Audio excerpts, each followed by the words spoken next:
Hello everyone and welcome to another YouTube video. Make sure to like and subscribe our video at the end.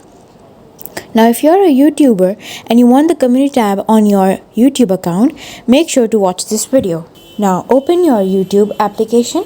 Before we proceed, let me tell you what the community tab is all about. Here you can see the channel of a famous YouTuber with almost 13,000 subscribers.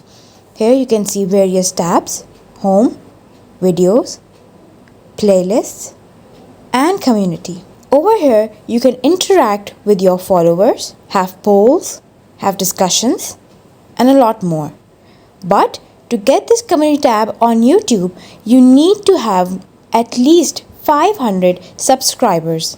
Now, if you don't have enough subscribers, you will not have your community tab bar. So make sure to gain subscribers to get the community tab. If you found this video helpful, make sure to like and subscribe to our channel.